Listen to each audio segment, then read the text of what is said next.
Hi. Okay, ಎಲ್ಲ ಒಂದು K C T and NEET ಸ್ಟೂಡೆಂಟ್ಗೆ ಎಲ್ಲರೂ ಕೂಡ ಸೆಕೆಂಡ್ ರೌಂಡ್ ವೆಯ್ಟ್ ಮಾಡ್ತಿದ್ದಾರೆ. ಅದಕ್ಕಿಂತ ಮುಂಚೆ ಎಲ್ಲರೂ ಕೂಡ ಅಡ್ಮಿಷನ್ಗೂ ಕೂಡ ಚಾಯ್ಸ್ ಒನ್ ಕೊಟ್ಟವ್ರು ಕೂಡ ಓಡಾಡ್ತಿದ್ದಾರೆ. ಚಾಯ್ಸ್ ಒನ್ ಕೊಟ್ಟವ್ರು ಬಿಟ್ಟು ಎಕ್ಸೆಪ್ಟ್ ಚಾಯ್ಸ್ ಒನ್ ಬಿಟ್ಟರೆ choice 2 and choice 3 and seat not allotted. ಮತ್ತು ಮೇನ್ ಸ್ಟೂಡೆಂಟ್ ಅಂತಂದರೆ medical student, B D S ಮತ್ತು ಆಯ್ ಸ್ಟೂಡೆಂಟ್ ಎಲ್ಲರೂ ಕೂಡ ವೆಯ್ಟ್ ಮಾಡೋರ್ಗು ಸೆಕೆಂಡ್ ರೌಂಡ್ಗೆ ವೆಯ್ಟ್ ಮಾಡ್ತಿದ್ದಾರೆ. ಗುಡ್ ನ್ಯೂಸ್ ಅಂತ ಹಾಕ್ಕೊಂಡಿದ್ದೀನಿ. ಯಾಕೆಂತಂದರೆ ಈ ವಿಡಿಯೋದಲ್ಲಿ ಹೇಳ್ತೀನಿ. ಯಾರಿಗಪ್ಪ ಅಂತಂದರೆ ಕೆ ಸಿ ಟಿ ಸ್ಟೂಡೆಂಟ್ಗೆ ಭಾಳ ಗುಡ್ ನ್ಯೂಸ್ ಇದೆ ಆ್ಯಂಡ್ ನೀಟ್ ಸ್ಟೂಡೆಂಟ್ ಕೂಡ ಒಂದು ಅಪ್ಡೇಟ್ ಇದೆ, ಅದನ್ನು ಕೂಡ ಹೇಳ್ತೀನಿ. ಸರಿ, ಮೊದಲು ಕೆ ಸಿ ಸ್ಟೂಡೆಂಟ್ಗೆ ನಿಮ್ಮ ಗುಡ್ ನ್ಯೂಸು, ಎಲ್ಲರೂ ಕೂಡ ಸೀಟ್ ಸಿಗುತ್ತೆ ಅಂತ ಹಾಕ್ಕೊಂಡಿದ್ದೆ. ಯಾಕೆ ತಮ್ಮನೇಲಿ ಹಾಕ್ಕೊಂಡಿದ್ದೆ ಅಂತಂದರೆ ನೋಡಿ, ಇಲ್ಲಿ ಒಂದು ಅಪ್ಡೇಟ್ ಕಾಣಿಸ್ತಾ ಇದೆ ನಿಮಗೆ.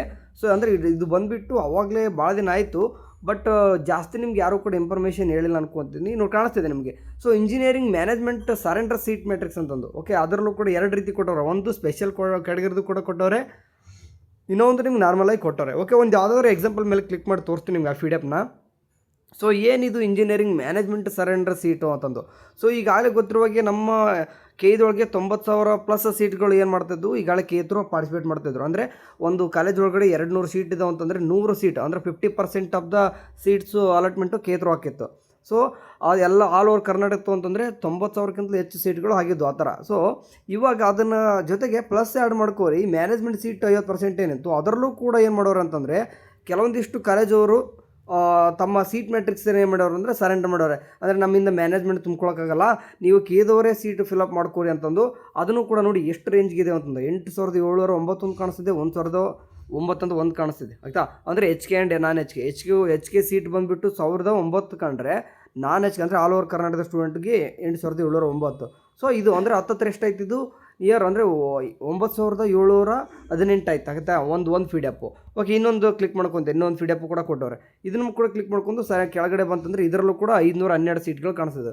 ಅಂದರೆ ನಿಯರ್ 10,000 ಪ್ಲಸ್. ಈಗ ಏನಾಯ್ತು ಅಂತಂದರೆ ಸೀಟ್ ಇಂಜಿನಿಯರಿಂಗ್ ಸೀಟ್ ಆ್ಯಡ್ ಆದಂಗೆ. ಎಷ್ಟೋ ಹುಡುಗರು ನೀವು 3 ಲಕ್ಷ ಸ್ಟೂಡೆಂಟ್ ಇದ್ದೀರಾ. 2 ಯಾಕೆ ಎಲ್ಲರೂ ಕೂಡ ಸೀಟ್ ಸಿಗುತ್ತಂದರೆ ಈ 3 ಲಕ್ಷದಲ್ಲಿ ಯಾವ ರೀತಿ ಸ್ಕಿಪ್ ಆಗ್ತಾ ಹೋಗ್ತಾರೆ ಆ್ಯಂಡ್ ಸೀಟ್ ಕೂಡ ಇನ್ಕ್ರೀಸ್ ಆಗ್ತಿದೆ. ಈಗಾಗಲೇ ಮೊನ್ನೆ MBBS ಸೀಟ್ ಕೂಡ ನಮ್ಮ ಕರ್ನಾಟಕದಲ್ಲಿ ಮತ್ತು ಬೇರೆ ಎಲ್ಲ 1,300 ಸೀಟ್ ಇನ್ಕ್ರೀಸ್ ಆಗಿದ್ದಾವೆ.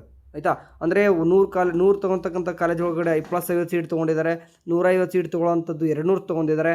ಈ ರೀತಿಯಾಗಿ ಟೋಟಲಾಗಿ ಕೆಲವೊಂದಿಷ್ಟು 2 ಕಾಲೇಜ್ ಹೊಸದಾಗಿ ಆಗಿದ್ದಾವೆ. ಅವೆಲ್ಲನೂ ಕೂಡ ಕನ್ಸಿಡರಾಗಿ 1,300 MBBS ಸೀಟ್ ಇನ್ಕ್ರೀಸ್ ಆಗಿದ್ದಾವೆ. ಇವಾಗ ಮ್ಯಾನೇಜ್ಮೆಂಟ್ ಸೀಟ್ ಅಂದರೆ ಮ್ಯಾನೇಜ್ಮೆಂಟ್ ಸೀಟ್ ಇರ್ತಕ್ಕಂಥ MBBS ಕಾಲೇಜ್ಗಳಲ್ಲಿ ಅವರು ಕೂಡ ಕೆಗೆ ಒಪ್ಪಿಸಿದ್ದಾರೆ. ಅಂದರೆ ಫೀ ಸ್ಟ್ರಕ್ಚರ್ ಏನು ವೇರಿಯೇಷನ್ ಆಗಲ್ಲ. ಮತ್ತು ಮ್ಯಾನೇಜ್ಮೆಂಟ್ ಸೀಟ್ ಇದಂತಂದಲ್ಲ, ಇದನ್ನು ಕೂಡ ಗೌರ್ಮೆಂಟ್ ಸೀಟ್ ಅಂತ ಕನ್ಸಿಡರ್ ಮಾಡ್ತಾರೆ. ಅದು ಕೂಡ ನೋಡಿ 1,300 MBBS ಜೊತೆಗೆ 10,000 ಆಯಿತು. ಇದ್ರ ಜೊತೆಗೆ ಸ್ಕಿಪ್ ಯಾವ ರೀತಿ ಆಗ್ತಾರೆ ಅಂತ ಹೇಳ್ತೀನಿ ನೋಡಿ. 100 ಸೀಟು MBBS ಸೀಟ್ ಅಂತಂದರೆ ಅದರಲ್ಲಿ 15% MCC ಕೌನ್ಸಿಲಿಂಗ್ ಥ್ರೂ ಏನಾಗ್ತಾರೆ, ಸ್ಕಿಪ್ ಆಗ್ತಾರೆ. ಅಂದರೆ 15 ಸ್ಟೂಡೆಂಟು KCT ಸ್ಟೂಡೆಂಟು ನೀಟಲ್ಲಿ ಸೀಟ್ ಸಿಕ್ಕಂಗೆ. ಅಂದರೆ ಈಗ ಆಲ್ ಇಂಡಿಯಾದಲ್ಲಿ ಕೋಟಾ ಪಾರ್ಟಿಸಿಪೇಟ್ ಮಾಡೋರು AIMS ಒಳಗಡೆ, ಜಿಪ್ಮಾರ್ ಒಳಗಡೆ, ಇನ್ನೂ ಕೂಡ ಬೇರೆ ಇದೆ ಬಿಡಿ. ಅಲ್ಲಿ 15% ಏನಾದರೂ ಆ ಕಡೆ ಹೋದರೆ, ನಮ್ಮ KCT ಸ್ಟೂಡೆಂಟ್ ನೋಡಿ, KCT ಸ್ಟೂಡೆಂಟ್ಗೆ ನಿಯರ್ ಕಟ್ ಆಫ್ ಇರುತ್ತೆ. ಏನೋ ಫಾರ್ ಎಕ್ಸಾಂಪಲು ಯಾವುದೋ ಒಂದು 87,000ಕ್ಕೆ ಯಾವುದೋ ಒಂದು medical college seat cut off ಇದೆ, 87,000 ಇದೆ. ಯಾರ್ದೋ ಏನಪ್ಪ ಅಂತಂದರೆ ಯಾವುದೋ ಒಂದು 88,000 ನಿಯರ್ ಇದ್ದಾನೆ ಅಂತಂದರೆ, ಹುಡುಗರು ಸ್ಕಿಪ್ ಆದಾಗ 88,000 ನಿಯರ್ ಇದ್ದನು ಕೂಡ 87,000ಕ್ಕೆ ಕಟ್ ಆಫ್ ಕೂಡ ಟ್ಯಾಲಿ ಆಗ್ಬೋದು. ಆಲ್ ಇಂಡಿಯಾದ ನಾನು ರ್ಯಾಂಕ್ ಮಾತಾಡ್ತಿರೋದು. ಹಂಗಾಗಿ ಏನಾಗ್ತದೆ, MCC ಸ್ಕಿಪ್ ಆದಾಗ ನೀಟಲ್ಲಿ ಏನಾಗ್ತಾರೆ, KCT ಹುಡುಗರು ಆ್ಯಡ್ ಆಗ್ತಾರೆ. KCTಲಿ ಸೀಟ್ ನಾಟ್ ಅಲಾಟೆಡ್ ಇರೋರಿಗೆ ಇವಾಗ ಸೀಟ್ ಸಿಗ್ತಾ ಹೋಗುತ್ತೆ. ಟೋಟಲಿ ಯಾರಿಗೆಲ್ಲ ಸುಮಾರು ಒಂದು 20,000 ಹತ್ತತ್ರ ಹೇಳ್ತಿದ್ದಾನೆ, 20,000 ಸೀಟ್ ಸ್ಟೂಡೆಂಟ್ ಹುಡುಗರಿಗೆ ಸಿಕ್ಕಿಲ್ಲ, ಇವಾಗ ಸಿಗ್ತದೆ. ಆ್ಯಂಡ್ 20,000 ಸ್ಟೂಡೆಂಟ್ಗೆ ಬೆಟರ್ ಕಾಲೇಜ್ ಸಿಗ್ತಾ ಹೋಗ್ತದೆ. ಓಕೆ, ಲೈಕ್ ಎಕ್ಸಾಂಪಲ್ ನೀವು 1 2 3 4 5 ಓಕೆ 5ನೇ ಕಾಲೇಜ್ ಸಿಕ್ಕಿತ್ತು ಅನ್ಕೋರಿ, ಇವನು ಬೆಟ್ರಾಗಿ 2ನೇದು ಇಲ್ಲ 3ನೇದು, ಓಕೆ 3 2 ಅಥವಾ 1ನೇದು ಕೂಡ ಸಿಗ್ಬೋದು. ಅಂದರೆ ಬೆಟರ್ ಕಾಲೇಜ್ ಆಗ್ತಾ ಹೋಗುತ್ತೆ. ಕೆಲವೊಂದಿಷ್ಟು ಹುಡುಗರಿಗೆ ಸೀಟೇ ಸಿಕ್ಕಿರಲ್ಲ, ಅದಕ್ಕೆ ಯಾವನಾದರೂ ಸೀಟ್ ಸಿಗುತ್ತೆ. ಆ್ಯಂಡ್ ಇನ್ನೂ ಒಂದು ಬೆಟ್ರ್ ಏನಂತಂದರೆ ಥರ್ಡ್ ರೌಂಡ್ಗೆ ವೆಯ್ಟ್ ಮಾಡೋರಿಗೆ, ಥರ್ಡ್ ರೌಂಡ್ರು ಕೂಡ ವೆಯ್ಟ್ ಮಾಡೋರಿಗೆ ಈಗ ಯಾವುದೋ ಒಂದು 3ನೇದು 2ನೇದು ಸಿಕ್ಕಿರುತ್ತೆ ನೋಡಿ ಸೆಕೆಂಡ್ ರೌಂಡ್ಗೆ, ಥರ್ಡ್ ರೌಂಡ್ಗೆ ಹೋಯ್ತಂದರೆ ಇನ್ನೂ ಕೂಡ ಫಸ್ಟ್ನೇ ಕಾಲೇಜೇ ಸಿಗ್ಬೋದು.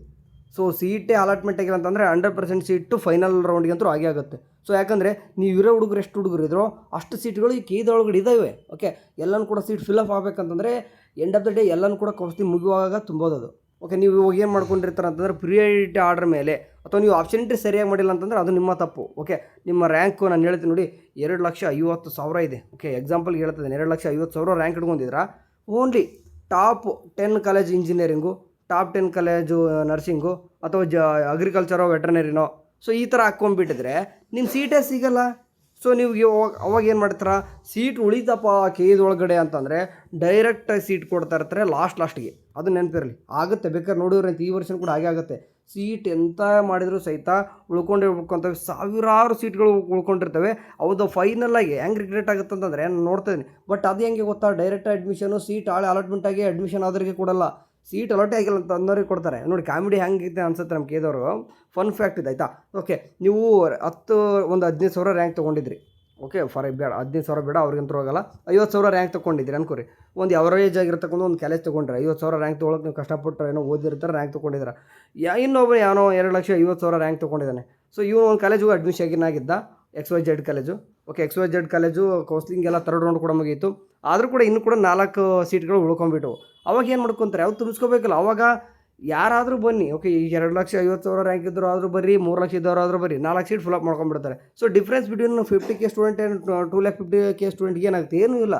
ಸೊ ಈ ಥರನೂ ಕೂಡ ಆಗುತ್ತೆ. ಸೊ ಕೇದವರು ಆದಷ್ಟು ಇನ್ನೊಂದು ರೌಂಡ್ ಮಾಡಲಿಕ್ಕೆ ಟ್ರೈ ಮಾಡಿದರೆ, ಅಂದರೆ ಜಾಸ್ತಿ ಸೀಟ್ ಉಳಿದ್ರೆ ಮಾಡ್ತಾರೆ ಅವ್ರು. ಸುಮ್ಕೆ ಈಗ ಫಾರ್ ಎಕ್ಸಾಂಪಲ್ ಯಾವುದೋ ಒಂದು ಕಾಲೇಜಲ್ಲಿ 4 ಇದೆ, ಇನ್ನೊಂದು ಕಾಲೇಜಲ್ಲಿ ಸೀಟೇ ಯಾವುದೂ ಇಲ್ಲ, ಫುಲ್ ಅಪ್ ಆಗಿದೆ, ಓನ್ಲಿ ಏನೋ ಒಂದು 400-500 ಸೀಟ್ಗಳು ಅಷ್ಟೇ ಇದ್ದಾವೆ. ಸೊ ಹಂಗಿದ್ದಾಗಿ ಕೇದವರು ರೌಂಡ್ಸ್ ಪಾರ್ಟಿಸಿಪೇಟ್ ಮಾಡಲಿಕ್ಕೆ ಇಷ್ಟಪಡಲ್ಲ. ಓಕೆ, ಡೈರೆಕ್ಟಾಗಿ ಅಡ್ಮಿಷನ್ ಕೊಡ್ತಾರೆ. ಸೊ ಈ ವರ್ಷನೂ ಕೂಡ ಆಗ್ಬೋದು. ಸೊ ಅದನ್ನು ಇವಾಗೆಲ್ಲ ಕೊನೆ ಹಂತದಲ್ಲಿ ಗೊತ್ತಾಗುತ್ತೆ ಎಷ್ಟು ಉಳಿದಿದ್ದಾವೆ ಏನು ಅಂತಂತಂದು. ಸೊ ಹೋದ ವರ್ಷನೂ ಕೂಡ ಅದನ್ನ ಇನ್ಫಾರ್ಮೇಷನ್ ತಿಳಿಸಿದ್ದೆ. ಎಲ್ಲರೂ ಕೂಡ ಎಷ್ಟೋ ಹುಡುಗರು ಹೋಗ್ಬಿಟ್ಟು even government and reputed private ಕಾಲೇಜಲ್ಲಿ ಹೋಗ್ಬಿಟ್ಟು ಅಡ್ಮಿಷನ್ ತೊಗೊಂಡ್ರು. ಅಂದರೆ ನೀ seat not allotted student. Okay, so ಆ ಥರನ ಆಗ್ತದೆ. ಆ್ಯಂಡ್ ನೀಟ್ ಸ್ಟೂಡೆಂಟ್ಗೆ ಗುಡ್ ನ್ಯೂಸ್ ಏನಂತಂದರೆ ಸದ್ಯಕ್ಕೆ ಈಗ MCC ಅವರು ಮೇ ಬಿ ಇನ್ನೂ ಸ್ವಲ್ಪ ದಿನದಲ್ಲೇ ಒಂದು ಶೆಡ್ಯೂಲ್ನ ರಿಲೀಸ್ ಮಾಡ್ಬೋದು. ಸೊ ಈಗಾಗಲೇ MCC ಕಡೆಯಿಂದ ಎಲ್ಲನೂ ಕೂಡ ರೆಡಿ ಆಗ್ತಾ ಇರ್ತದೆ. MCC ಅವರು ನಮ್ಮ ಸ್ಟೇಟಲ್ಲಿ ಯಾವಾಗ ನೀವು ಕೌನ್ಸಿಲಿಂಗ್ ಮಾಡ್ಕೋಬೇಕು, ನಾವು MCC ದವ್ರು ಯಾವಾಗ ಮಾಡ್ಕೊತೀವಿ ಎಲ್ಲರೂ ಕೂಡ ಡೀಟೇಲ್ಡಾಗಿ ಬಿಡ್ತಾರೆ. ಸೊ ಸ್ಟಾರ್ಟ್ ಆಗುತ್ತೆ ಆಯಿತಾ, ಎಲ್ಲನೂ ಕೂಡ ನೆಕ್ಸ್ಟ್ ಮಂತಲ್ಲಿ ಸ್ಟಾರ್ಟ್ ಆಗುತ್ತೆ, ಈ ಮಂತ್ ಆಗಲ್ಲ ಆಯಿತಾ. ನೀವು ಏನೇ ಅನ್ಕೋರಿ ಕೂಡ 25th ಎಲ್ಲನೂ ಕೂಡ KCETದು ಫಸ್ಟ್ ರೌಂಡ್ ಮುಗಿದ್ರೆ ಸಹಿತ 5 ಡೇಸಲ್ಲಿ ಇದೆಲ್ಲ ಬರ್ತಾರೆ. ಮತ್ತು 5 ಡೇಸಲ್ಲಿ ನೀವು ವೇಸ್ಟ್ ಮಾಡ್ತಾರೆ ಅಂತ ನೀವು ಅನ್ಕೋಬೋದು. ಬಟ್ 5 ಡೇಸ್ ಅದು ನೀವು ಅನ್ಕೊಂಡಿದ್ರೆ, ಬಟ್ MCC ಅವರೇ ಬಿಟ್ಟಿಲ್ಲ ಅಂದರೆ ನಮ್ಮ KE ಏನು ಮಾಡಲ್ಲ. KE ಹತ್ರ ಎಲ್ಲ ಡಾಟಾ ಇದ್ದರೂ ಸಹಿತ KEದವ್ರಿಗೆ ಏನಪ್ಪ ಅಂದರೆ ಎಲ್ಲ ನಿಮ್ಮ ಡಾಟಾ ಬೇಕು ನೀಟ್ದು. ಓಕೆ, ನೀಟ್ದು ಎಲ್ಲನೂ ಕೂಡ ಕಂಪ್ಲೀಟಾಗಿ ಡಾಟಾ ಬೇಕಾಗ್ತದೆ. ಸೊ ಇವಾಗ MCC ಕಡೆಯಿಂದ ಒಂದು KEದವ್ರಿಗೆ ಇನ್ಫಾರ್ಮೇಷನ್ ಬರೋರು ಕೂಡ ಅವ್ರು ಏನು ಕೂಡ ಮಾಡ್ಲಿಕ್ಕೆ ಬರೋಲ್ಲ. ಅದು ಏನೇ ಆಗಲಿ ಕಂಪ್ಲೀಟಾಗಿ ಬಿಟ್ಬಿಡ್ತಾರೆ ಅವರು. ಓಕೆ, MCC ಅವರು ಇವಾಗ ಫಸ್ಟ್ ರೌಂಡ್ ಅಷ್ಟೇ ಬಿಡೋದು, ಸೆಕೆಂಡ್ ರೌಂಡ್ ಅಷ್ಟೇ ಬಿಡೋರು ಮಾಡಲ್ಲ. ಕಂಪ್ಲೀಟಾಗಿ 3 ರೌಂಡು ಸಹಿತ ಏನು ಮಾಡ್ತಾರೆ ಅಂತಂದರೆ ಕಂಪ್ಲೀಟಾಗಿ ಡೇಟ್ ಬಿಟ್ಬಿಡ್ತಾರೆ. ಆ ಡೇಟ್ ಒಳಗಡೆ ನಡೆಸ್ತಾರೆ. ನಿಮ್ಗೆ ಕ್ಲಿಯರ್ ಪಿಕ್ಚರ್ ಗೊತ್ತಾಗ್ಬಿಡ್ತದೆ. ನಮ್ಮದು ನೀಟ್ದು ಸೆಕೆಂಡ್ ರೌಂಡು ಅಂದರೆ ನೀಟ್ದು ಫಸ್ಟ್ ರೌಂಡ್ ಆಯಿತಾ, KCET ಸೆಕೆಂಡ್ ರೌಂಡ್ ಅಂತ ಆಗುತ್ತೆ. ಸೊ ಅದು ಅಂದರೆ ನಾವು ಸೆಕೆಂಡ್ ರೌಂಡ್ ಅಂತಲೇ ಕನ್ಸಿಡರ್ ಮಾಡೋಣ. ಅದು ಯಾವಾಗ ನಡೀತದೆ ಮತ್ತು 3rd ರೌಂಡ್ ಯಾವಾಗ ನಡೀತದೆ ಅಂತ ನಿಮಗೆ ಒಂದು ಐಡಿಯಾ ಸಿಕ್ಬಿಡುತ್ತೆ. ಅದೇ ಡೇಟ್ ಒಳಗಡೆ ನಡೀತದೆ. Okay, and engineer student college start ಆಗೋದು ಯಾವಾಗ ಕೇಳ್ತಿದ್ರಿ, September. Okay, September 15th onwards ಆ ವರ್ಷನೂ ಕೂಡ ನಡೆಯೋದು ಆಲ್ಮೋಸ್ಟು. ಅದು ಸೆಪ್ಟೆಂಬರ್ ಮಂತಲ್ಲಿ ಸ್ಟಾರ್ಟ್ ಆಗುತ್ತೆ ವರ್ಷನು. ಸರಿ, ಈ ಕೆಲವೊಂದಿಷ್ಟು ಬೇರೆ ಬೇರೆ ಕೋರ್ಸ್ ಕೇಳ್ತಾರೆ, AHS, BPT, BS ನರ್ಸಿಂಗ್ ಯಾವಾಗ ಸ್ಟಾರ್ಟ್ ಅನ್ನೋದು. ಸೊ ನಿಮಗೆ ಡಿಸೆಂಬರ್ ಆದರೂ ಕೂಡ ವರಿ ಮಾಡ್ಕೋಬೇಡಿ. ಓಕೆ, ನಿಮ್ಮ ಡಿಸೆಂಬರ್ಗೆ ಎಲ್ಲನೂ ಕೂಡ ಮಾಡೋದು. ನಿಮಗೆ ಫಸ್ಟ್ ಸೆಮ್ ಎಕ್ಸಾಮ್ ನಡೆಯೋದೇ ಜೂನಲ್ಲಿಗೆ, ಏನು ವರಿ ಮಾಡ್ಕೋಬೇಡಿ. ಈ ಮಂತ್ ಈ ಇಯರ್ ನಿಮ್ದು ಫುಲ್ ಆಫ್ ಬರೀ ಕೌನ್ಸಿಲಿಂಗಲ್ಲೇ ಇರ್ತಾರೆ ಆಯಿತಾ. ಸೊ ಕ್ಲಾಸಸ್ ನೀವು ನವಂಬರ್ಗೆ ಸ್ಟಾರ್ಟ್ ಮಾಡ್ಕೊಂಡ್ರು ಅಥವಾ ಡಿಸೆಂಬರ್ಗೆ ಸ್ಟಾರ್ಟ್ ಮಾಡ್ಕೊಂಡ್ರು, ಕ್ಲಾಸಸ್ ಯಾವಾಗಲೇ ಸ್ಟಾರ್ಟ್ ಮಾಡ್ಕೋರಿ. ನೀವು ಫಸ್ಟ್ ಸೆಮ್ ಎಕ್ಸಾಮ್ ನಡೆಯೋದು ಮಾತ್ರ ಜೂನಲ್ಲೇ. Okay, thank you. Have a nice day. Bye.